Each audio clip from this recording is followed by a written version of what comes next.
Hello, Trà Vinh xin chào các bạn. Hôm nay thì mình sẽ làm bánh nếp nha. Món bánh cực kỳ dẻo ngon với nhân thịt đậm đà nè. Thì lớp bột thì nó dẻo dẻo nếu như các bạn hấp lên, còn mà mình chiên lên thì nó sẽ giòn ngon lắm. Với một công thức pha bột thì có thể hấp hoặc là chiên đều rất là ngon. Thì bây giờ mình mời các bạn cùng xem video để biết cách làm nha. Mình chuẩn bị đây là 200g bột nếp. Thì phần bột nếp này nếu lường bằng muỗng các bạn sẽ múc vậy là 20 muỗng nha. Tiếp theo là 150g bột mì, chút xíu muối. Bên đây là 1 muỗng canh đường. Bột nếp là mình dùng cái loại này. Và đây là bột mì nè. Nếu mà không có thì các bạn dùng bột đa dụng cũng được. Mình sẽ cho phần đường và muối vô trong cái thau. 200ml nước sôi vừa gót ra luôn, các bạn cho vào luôn nha. Mình sẽ trộn sơ cái cho đường và muối nó tan cùng với nước sôi. Thì mình dùng một nửa là nước sôi để mình pha trước, còn chút nữa mình sẽ dùng cái loại nước ấm thôi. Nước sôi thì các bạn sẽ cho bột mì vô. 150g là tương đương 1 chén ăn cơm á. Trộn nha. Trộn nhanh tay để cho bột mì nó dẻo, nó quyện thành khói. Thì bột mì mình cần nước sôi để mình lấy trùng phần bột. Đây mình trộn một lúc thì bây giờ cái phần bột nó dẻo rồi nè. Tiếp theo thì các bạn sẽ cho bột nếp vô. Lúc này thì bột mì nó vẫn còn hơi ấm thôi, không có quá nóng. Các bạn hãy cho bột nếp vô nha. Tại vì bột nếp mình không cần nước sôi, mình chỉ cần nước ấm thôi, để cho bột nó không có bị chảy. Tiếp tục trộn đều.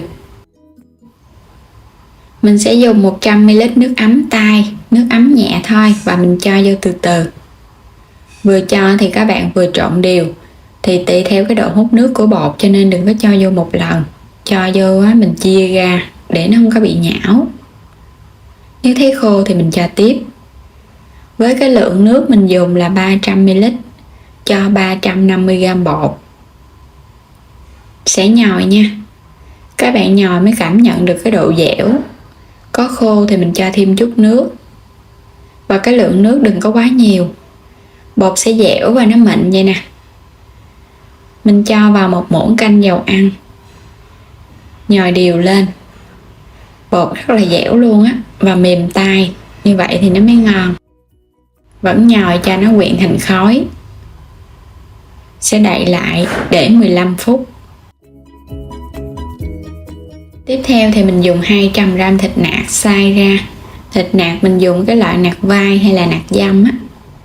Nấm mèo thì mình dùng một tay ngâm nở ra, tay lớn á. Một cái củ hành tây, gọt sạch phần vỏ, rửa sạch. Thêm vài cọng hành lá. Củ hành tây các bạn sẽ cắt ra vậy nè. Mình dùng nguyên củ này cũng hơi lớn, 150g. Sẽ cắt ra sợi sợi, xong rồi các bạn cắt hạt lựu lại á. Mình làm vậy nó nhanh lắm. Hạt lựu nó cũng đều nữa. Nấm mèo thì mình xả nước cho sạch, xong rồi cái vắt cho thật là khô ráo. Cũng xắt sợi nhỏ nhỏ lại. Các bạn sẽ băm sơ sơ để cho nó nhuyễn hơn á, vô nhân nó sẽ đều hơn. Hành lá mình xắt ra nhỏ nhỏ luôn. Xắt xong rồi đi xào nhân. Cho vào 2 muỗng canh dầu ăn. Xào thơm cái phần hành tây trước ha. Mình xào cho hành tây nó săn thơm và nó có mùi lên á, thì mình hãy cho thịt vô. Cho thịt vô thì các bạn để lửa lớn nha, cho thịt nó săn. Xào nhân á, thì mình để lửa lớn, còn nếu mà xào mà có củ rồi á, thì mình để lửa vừa cho nó chín. Tiếp theo là nấm mèo, các bạn cũng cho vô luôn. Nhưng á, mình xào lửa lớn nó sẽ khô và nó không có bị ra nước. Nêm vào đây 1 muỗng canh dầu hào,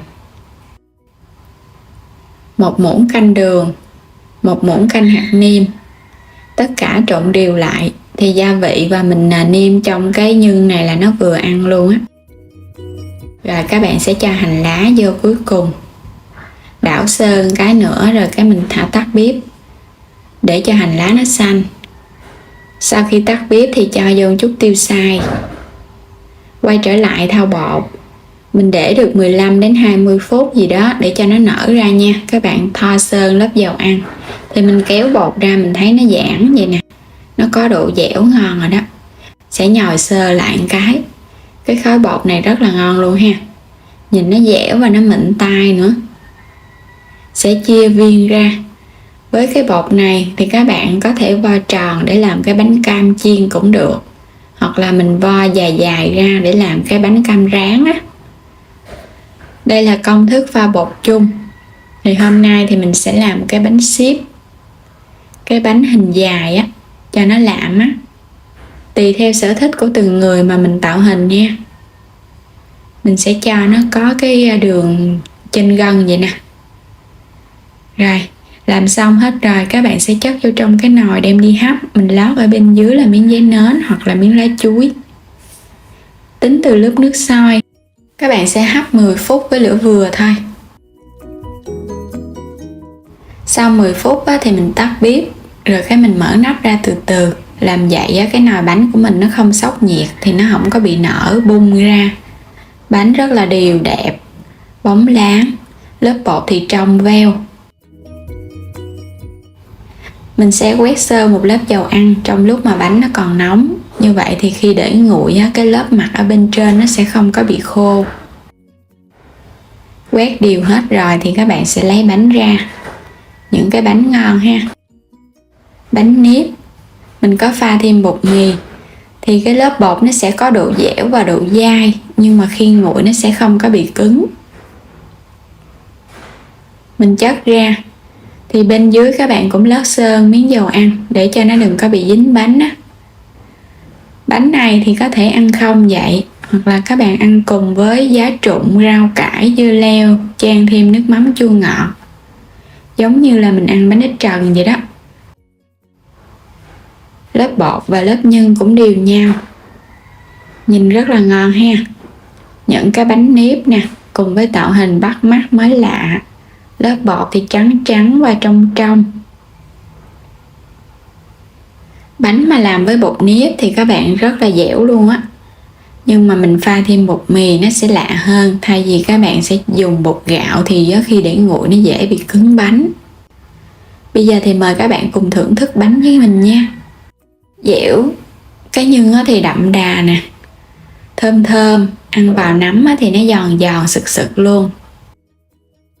Rất là ngon. Cái lớp bột thì mình nêm thêm chút muối chút đường nó cũng đậm đà nữa. Bánh này thì mình thấy ăn không vậy vẫn ngon luôn á. Nếu thích đậm đà hơn thì các bạn ăn cùng với nước mắm chua ngọt.